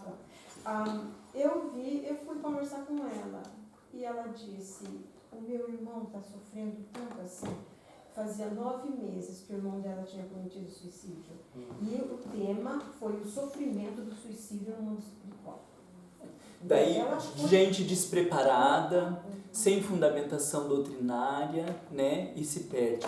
Quando a gente consegue ir estabelecendo temas, a gente também ganha em outro quesito, que é a profundidade teórica. Porque se eu tenho os grupos e trabalho com essa questão de suicídio, eu já fui estudando tanto, eu já li tanto, que eu vou ter uma capacidade de coordenar um grupo muito melhor do que esse genericão que a gente fica, que a gente fala um pouquinho de tudo, e quando chega uma pessoa deprimida, a gente diz, mas tem que ter força de vontade, você tem que se esforçar, você tem que ter fé em Deus, e aí a pessoa sai dali pior, porque você não tem a menor noção do que você está falando, né? Então todo mundo tem um pouco de palpite, mas ninguém tem fundamentação doutrinária para fazer um bom manejo de cada caso. Quantos anos você vai ficar aqui? Agora, olha um problema interessante para vocês pensarem. Nós temos aqui em Londres, só pensando em Londres, várias casas, todas amarradas do mesmo jeito. Todas com problema de tempo, todas com problema de espaço e todas fazendo a mesma coisa. Mas espera aí, todas quanto filas. Agora nós não estamos assim, a gente tem espaço. Sim, não, Tá mas eu faltando digo, um tem os coordenador. dias certos agora, mas assim, em geral, nós temos um tempo certo, vocês não têm a flexibilidade que a gente tem no Brasil, de poder abrir grupo, qualquer horário, em qualquer momento. Isso é merecimento. Desculpa, mas Uma questão de espaço, uma questão financeira, mas todas as casas têm palestra. Não, na minha não. Tá, então a maioria das casas... A minha diferença sim. é que o meu grupo são 4, 5 pessoas e vem alguém e fala, não entendo porque que teve o tsunami lá e que Deus permite que tanta gente morre. Aquele dia a gente foi estudar Lei da Destruição dentro do Livro dos Espíritos e o pessoal, nossa, agora eu entendi. Mas vejam que a gente está numa estrutura onde praticamente todo mundo está preso a fazer um estudo de uma obra e fazer uma palestra. Todo mundo, ou a maioria, está fazendo um estudo de uma obra e uma palestra. Todas as casas aqui, ou a maioria, tem um estudo de uma obra e uma palestra. porque todo mundo aprendeu com todo mundo. Porque foi aprendendo desse jeito. Mas vocês entendem que se a gente começar a abrir, a gente pode encontrar outros caminhos. Porque precisa ter palestra lá no Francisco de Assis, precisa ter palestra aqui, precisa ter palestra em todos os centros? Com temas genéricos em todos os centros? Será que um não pode começar a focar algumas coisas, o outro começar a focar outras coisas, o outro começar a focar outras coisas? Mas para isso ele tem que ser unido. Mas vocês entendem que isso começa a vislumbrar? Precisa todo mundo fazer palestra? Né? Vocês entendem que não tem uma utilidade todo mundo ter palestra? Então tá bom, vamos fazer uma palestra e o outro faz um estudo, uns trabalhadores aqui. Mas o que acontece é que a gente tem uma estrutura que ela está completamente centrada nesse paradigma. E o meu desafio a trazer para vocês é ir mostrando como Kardec está lá. Então a gente, para ensinar Kardec, construiu uma estrutura de centro espírita que nega Kardec. Isso, vocês vão ficar tristes agora comigo, mas eu preciso falar. Nós ainda estamos discutindo apenas a estrutura do centro espírita. Nós nem falamos a qualificação do coordenador para. Mas aí você vê a profundidade dessa troca de estrutura, trocar o paradigma, para nós todos aqui, é muito difícil da gente entender o paradigma, a diferença, isso a gente já entendeu. O negócio agora, é fazer essa movimentação, porque nós temos aquilo imputado em nós. Sim. E esse, por mais que a gente concorde, eu já falei logo na nossa primeira Tá bom, reunião, agora me diz o que fazer. Não, é mais já ou menos concordei. isso, porque isso envolve os coordenadores a se prepararem. Quem é um coordenador que quer se preparar? Quem quer se envolver com isso? Porque nós temos essa grande dificuldade aqui no Solidários. Todo mundo quer participar do curso, mas ninguém quer fazer o curso. Essa eu acho que é a questão, Marcos. Isso aqui é muito mais fácil. É muito mais fácil. Você vai lá e fala... Já está definido o tema, vai ser assim, a gente já sabe. Você faz na primeira semana, você na segunda, você na terceira, quarta. Você já pode estudar até o final do ano. Nós estávamos tão animados que nós nós demos um O esqueminha. que você tem trazido para nós, proposto aqui para nós, pelo que eu estou entendendo, não é uma coisa radical que nós vamos saltar aquilo para isso. Não. Nós vamos uma construção. Devagarinho colocando esse paradigma. Agora eu vou Isso aproveitar. é aceitável. Agora, ainda assim, é difícil para a gente assimilar como fazer isso. Mas vou aproveitar ainda essa tua fala para a gente já começar a fazer. Depois eu vou te passar para Não ia perguntar nada, não. estou com a mão pra cima.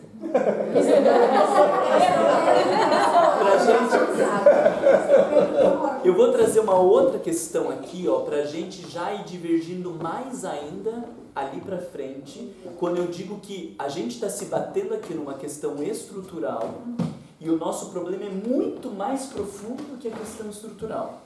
Estamos na questão 872 do Livro dos Espíritos.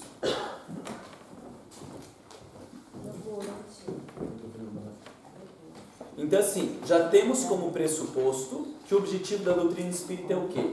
Da aula de espiritismo. É esse que é o objetivo do centro espírita? Da aula para que ao final de 5 anos as pessoas saibam decorar o livro dos espíritos. É esse o objetivo que Kardec disse?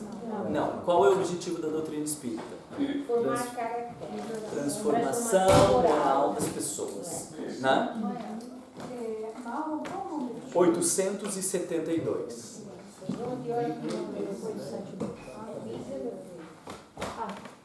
Se acharam aí? 62. 872. 872. 872. Em inglês vocês entendem melhor. 872. Então veja, para fazermos essa leitura, já temos como pressuposto que o objetivo do centro espírita é a transformação moral das pessoas. Está todo mundo se lascando no ódio, querendo matar, na guerra, tal. E a doutrina espírita vem para o processo de regeneração da humanidade. Todo mundo concorda com isso? Concorda. Vamos para o primeiro parágrafo. Quem pode ler?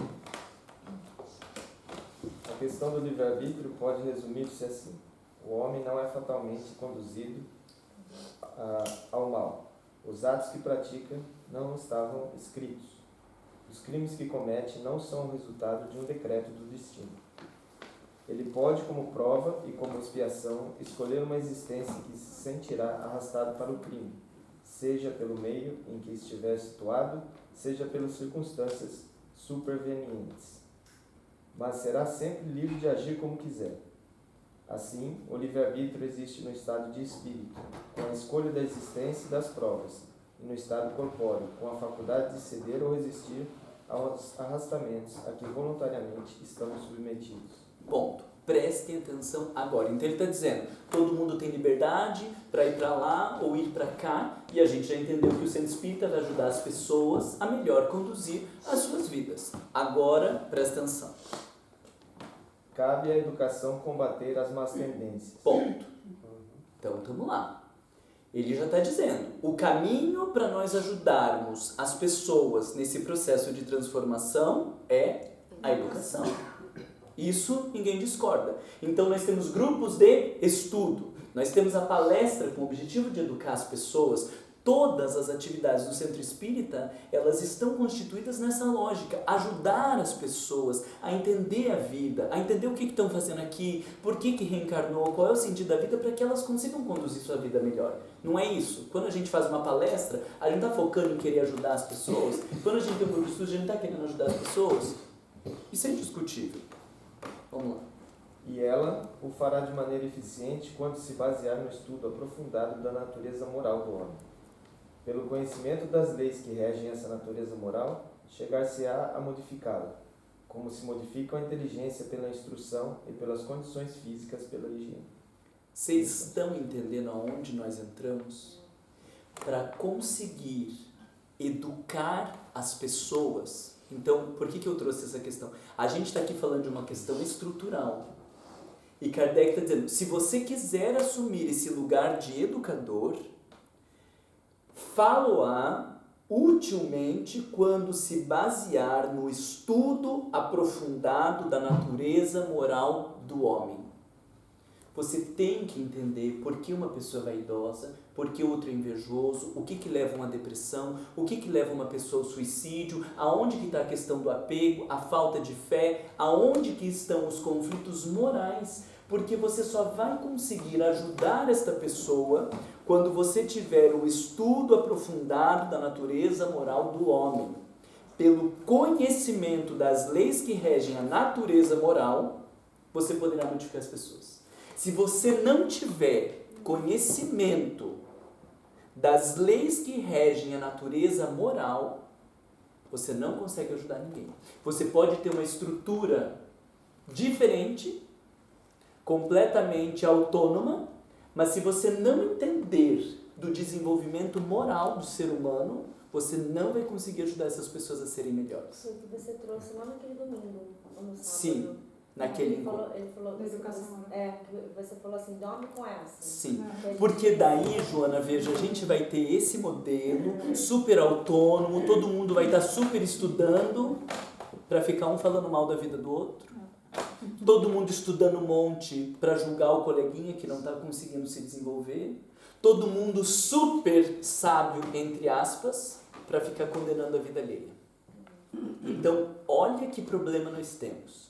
Nós estamos falando de toda uma mudança de estrutura, mas além disso, para você realmente contribuir para a vida das pessoas, o coordenador que está dentro dessa estrutura, ele precisa entender das leis que regem a natureza moral do ser humano.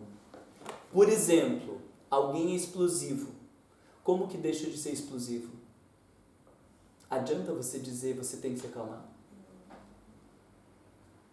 O outro é compulsivo sexual. Adianta você dizer você tem que rezar? Eu quero dar na cara do meu filho, eu tenho raiva daquele menino. Adianta dizer que você tem que amar porque é teu filho? Eu não consigo perdoar porque minha mãe, porque meu pai, porque fulano me fez isso e eu não consigo perdoar. Adianta você ter um grupo com que dê espaço para trabalhar perdão se você não souber como desenvolve a questão do perdão na vida de uma pessoa? Como é que você vai abrir um consultório? Porque aí todo mundo precisa fazer terapia. Não, a gente precisa estudar a doutrina espírita, porque a grande questão é, esses aspectos da natureza moral do ser humano estão na doutrina espírita. Mas é muito mais complexo, não é tão muito simples mais assim. complexo. Não é, porque ele naquele domingo ele falou, que ele trouxe, foi até o Kardec que falou, ele só trouxe a citação, que a gente precisa ter um conhecimento pedagógico, psicológico e filosófico para iniciar, como que é, alguma coisa assim, eu não vou saber trazer, para iniciar e começar a trazer ou para corpo de estudos ou para educação. Agora eu entendo por quê, mas assim, é que nem aquela coisa, né? Eu não sei sobre pedagogia, não sei sobre psicologia, mas tenho vontade de ajudar. Então, assim, não vou deixar de estudar, mas vou tentar fazer o máximo para tentar entender. Mas daí, Joana, quando você já assume que não sabe, na hora que nós estamos ali num grupo de perdão, se você sabe que você não sabe, você já não vai ficar dizendo para as pessoas que ela tem que perdoar. Você já vai ficar quieta. Não é?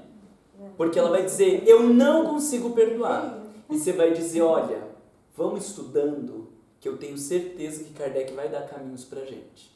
Entende? Entendi. Quando você sabe que você não sabe, você se coloca nesse lugar. Agora, se você não tem a menor noção de educação moral, se você não tem a menor noção do mundo da psicologia, da filosofia, da sociologia, de tudo que existe, chega alguém dizendo que não perdoa, o que a gente vai dizer? Olha, mas tem que perdoar.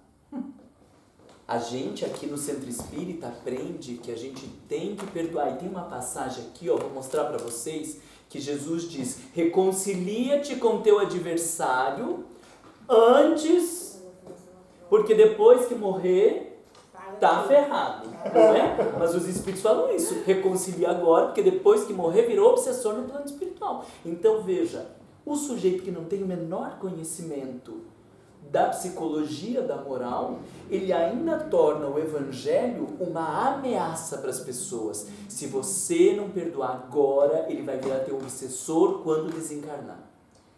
Eu tenho uma pergunta. Voltando àquilo que a gente tinha falado antes, sobre a diversidade e saber o tempo das pessoas, voltando à pergunta dele.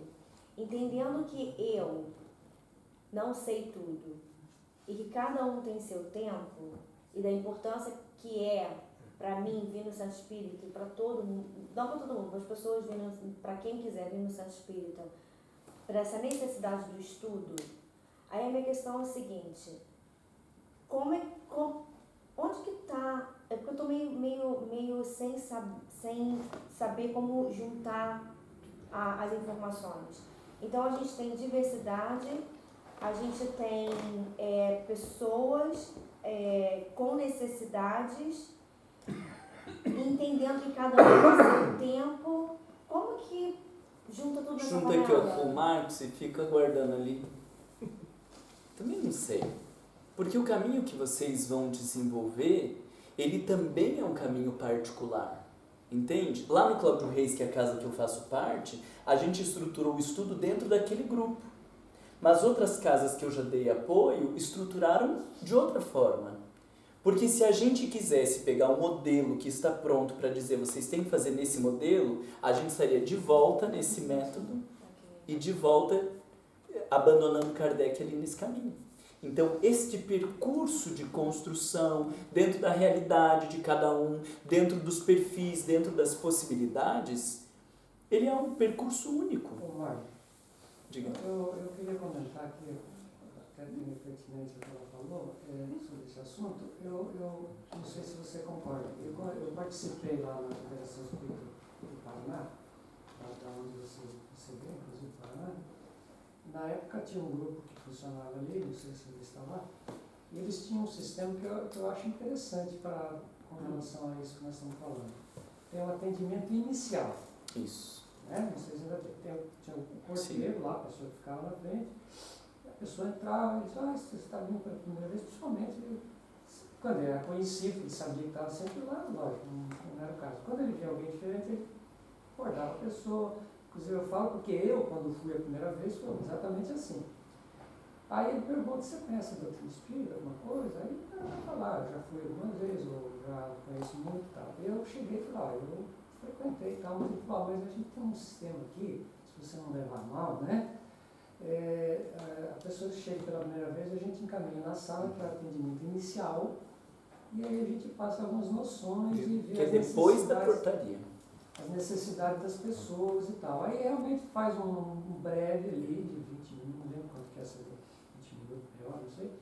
Mas geralmente era um grupinho de 10, de 8. Que depende de quem chega novo naquele dia. Mas era mais ou menos isso. E aí o que acontece? A pessoa que não tinha noção nenhuma do espiritismo, ele passava a ter pelo menos uma noção. Tá? E às vezes alguma perguntinha que ele fazia ali era rapidamente esclarecido. Quer dizer, é aquela triagem. Aí quando a pessoa tinha um problema sério ali, com depressão ou coisa dessa natureza, vai para o fraterno. Aí eles encaminhavam. Então eu acho que é um sistema, achei. Sim, porque eu queria receber uma comunicação do meu pai que morreu. Sim. Precisa de alguém ouvir essa minha questão. Exato. E poder me esclarecer como as coisas funcionam, poder me orientar, me dizer, eu quero saber como que está meu pai. É a questão de caridade, você fazer isso com esse fulano, né? Depois vai ficar um ano lá e ele vai dizer, aí acabei esquecendo lá da comunicação do meu pai, né? Ainda fica com essa dúvida, mas eu estou indo num centro de Umbanda agora para ver se ele comunica lá também, e a pessoa está 2 anos sendo espírita, atordoada. Então, a gente tem pensado em diferentes caminhos dentro de uma realidade possível para atender as pessoas. Outro recurso que a gente já desenvolveu lá no Paraná, a gente chama de grupo de acolhimento. Então, antes de qualquer pessoa ir para um grupo de estudo, ela fica de 4 a 8 encontros no mesmo grupo para tirar dúvidas e discutir elementos básicos da doutrina espírita. Isso foi um recurso que deu lá. Aqui nós temos uma outra estrutura, aqui nós temos outra disponibilidade de sala e tal. Ok, então se virem dentro disso. A minha lógica é, entendam bem o paradigma, para que na hora que vocês entendem bem o paradigma, vocês conseguem entender e começar a pensar a aplicabilidade disso. E além do entender aqui, teremos que ter o querer para ajudar. Que lá seria mais fácil. Vem, entra, senta e assiste uma palestra. Aqui não é evangélico, né? Eu digo assim, isso aqui desconsidera o sujeito. Ninguém está preocupado com a pessoa.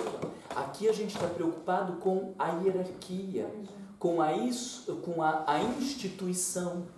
E este modelo que leva em consideração o sujeito, ele está preocupado com o indivíduo. Né? Então, vocês vejam que o modelo, ele nega a proposta evangélica. Mas você, Marcos, sabe o que acontece às vezes? E eu noto isso. Eu falo por mim, não posso falar pelos outros. Mas às vezes eu estou mais doente. E não tenho condições de estar ali. Tem, mas o legal é, se a gente tiver espaço ali, a gente também vai estar se tratando. Uhum.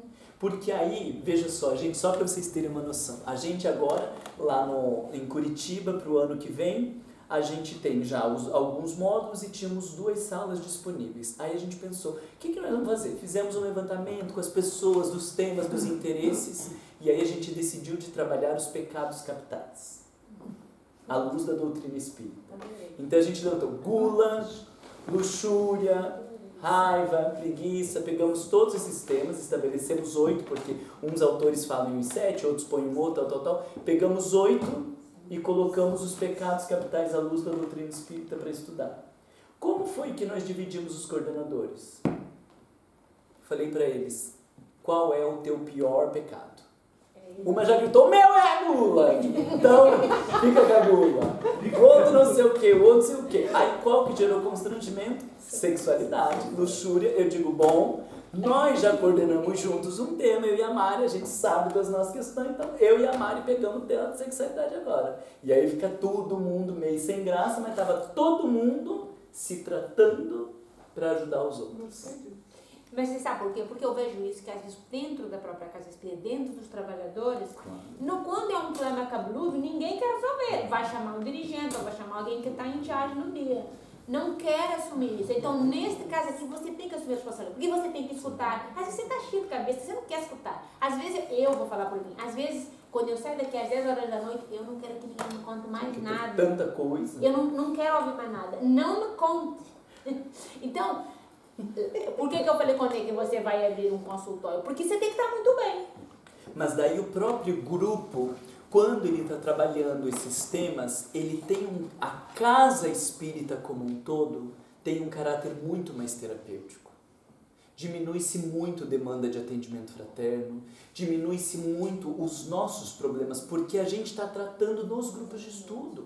O que está acontecendo muitas vezes é que o grupo de estudo está estudando um monte de conceitos e um monte de temas, mas a vida das pessoas está fervendo, de loucurada, de desequilíbrio, de problema. Então, a nossa vida, ela parece muitas vezes que está à parte do que a gente está estudando na doutrina. Porque a gente está lá vendo questões, a gente está estudando algumas coisas do Evangelho, e a vida está aqui fervendo, problema com o marido, problema com o filho, problema de desemprego, mediunidade desequilibrada, não consigo entender se estou obsidiado ou se não estou obsidiado, não consigo lidar com a questão do dinheiro, não consigo lidar com a sexualidade, e nós estamos lá estudando o Evangelho, o Livro dos Espíritos. Quando a gente tem essa pegada mais humana, as pessoas estão se tratando no grupo de estudo. O grupo de estudo já não é mais aquela teoria desconectada. O grupo de estudo é para me ajudar a lidar com os meus problemas. Entende? Porque é o que eu digo para vocês. Aí o pessoal tá traindo dentro do centro espírita, está se perdendo na avareza, está se perdendo na gula, está se perdendo em todos os dramas humanos que nós vivemos. E os nossos estudos na casa espírita não tem nada a ver com os nossos dramas pessoais. E quando a gente começou, um dos dias que a gente começou a fazer essas revoluções, alguns anos atrás lá na nossa casa, eu perguntei para as pessoas, qual é a questão da tua vida? O que é assim? Putz, isso aqui é o meu desafio, eu preciso lidar com isso. Tinha gente que não sabia dizer. Não sabia dizer, a minha mãe foi uma delas. Porque daí a gente pegou a questão para dizer, o que você precisa aprender na doutrina espírita? Minha mãe não sabia dizer. Eu digo, mas que coisa! Então você vai vir mais 20 anos do centro espírita e ele não vai te acrescentar. Porque você não sabe quais são as suas necessidades. Você não sabe quais são as suas demandas. Você não sabe quais são as suas questões. Nada do que falar vai estar bom e tudo vai estar bom. Não é essa a proposta lá do Mágico de Oz? Se você não sabe qual é do Mágico de Oz, Alice no País das Maravilhas, mas se você não sabe, qualquer lugar vai servir, nenhum lugar vai servir. E muitas vezes a gente está aqui dentro da doutrina espírita, a gente está lendo o livro, mas não está pensando quais são as minhas questões para definir os livros que eu vou ler. Quais são os meus desafios? Então a gente vai passar 30 anos no centro espírita com mudanças morais muito pequenas. A gente está 30 anos, mas na hora que um filho morre a gente se desespera. A gente está 30 anos, mas na hora que o marido trai a gente quer dar na cara. A gente está 30 anos, mas na hora que perde o emprego a gente se desestabiliza, porque não tem a ver com as nossas questões morais. Temos um problema do horário, precisamos interromper aqui e estou pensando como que vamos proceder. Eu queria, já falei para vocês daquele plano proposto para uma educação, que é o texto de Kardec, aonde muito dessas coisas que vocês estão falando, elas já estão lá naquele texto. Aquele é como se fosse uma leitura obrigatória, porque ali tem muitas questões super importantes que vão linkando com isso que a gente está fazendo. Enquanto a gente está trazendo isso aqui, eu, ao mesmo tempo, já estou linkando com essas coisas. Então, ao invés da gente insistir aqui, talvez o que a gente poderia fazer é investir nessa leitura e continuarmos diferenciando os dois paradigmas. Porque quando vocês estabelecem isso aqui, eu vejo que está claro a diferença. Talvez agora a gente precise começar, vamos pegar outras folhas e precise começar a listar agora, isso é daqui, para a gente depois pegar todo esse documento e dizer como vamos montar nossos grupos dentro desta proposta. O que vocês acham? Dentro deste paradigma, nós temos esse texto de Kardec e temos dois importantes autores. Paulo Freire e Malcolm Knowles. Você falou dele, né? Eu posso mandar lá no grupo para vocês. A questão é como nós vamos trabalhar. Por quê? A maioria de vocês tem um ótimo nível de autonomia. Eu não vou ficar fazendo palestra disso aqui. Então, como nós vamos trabalhar? Vocês querem todo mundo passar por todos os autores? Vocês querem dividir, eu quero ler Paulo Freire e o outro quer ler Knowles?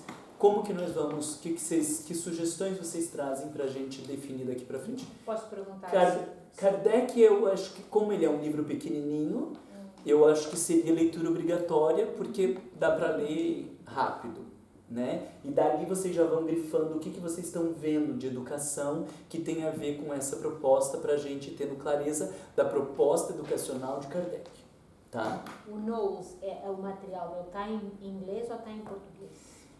Seria melhor ler em inglês, mas está em português também. Ele é um americano? Ele é americano, mas ele foi traduzido para o português e nós trabalhamos lá em Curitiba com os grupos, com as formações. Nós temos assim 3 capítulos que são, o livro é grande e mais aplicado a empresas, então existem 3 capítulos importantes que dão maior direcionamento. Ele é um texto com cara mais acadêmica, faz citação de autor, outras referências e tal, ele tem uma cara bem acadêmica, né? Você vai falar quais são os capítulos? Aí tem os 3 capítulos ali, e nós temos também Paulo Freire, 2 livros que são muito importantes, que é Educação e Autonomia, e agora esqueci porque estão ali, depois eu passo para vocês. Ler Paulo Freire, ele exige a gente primeiro fazer uma contextualização. Paulo Freire, ele teve toda uma reflexão para uma transformação social. Então ele tem uma base toda marxista, da questão do operário, da questão da revolução social. Se você quiser pegar esta parte da revolução social, você não vai ver utilidade em Paulo Freire. Eu vejo o texto de Paulo Freire assim, ele fala de educação e traz aplicação para o social. Fala de educação e traz aplicação para o social. Fala de educação e traz aplicação para o social. Se você conseguir ler, você fica com a parte que ele vai definindo educação. Porque daí você pega a parte de educação e a aplicação para o social, a gente vai fazer aplicação para o centro espírita. Mas pode fazer aplicação para a educação de filho, pode fazer aplicação para qualquer coisa que você quiser. Ele é um grande educador e que aplicou a sua proposta educacional para as questões sociais e políticas. Mas você pode entender Kardec e olhar Paulo Freire e aplicar para qualquer área.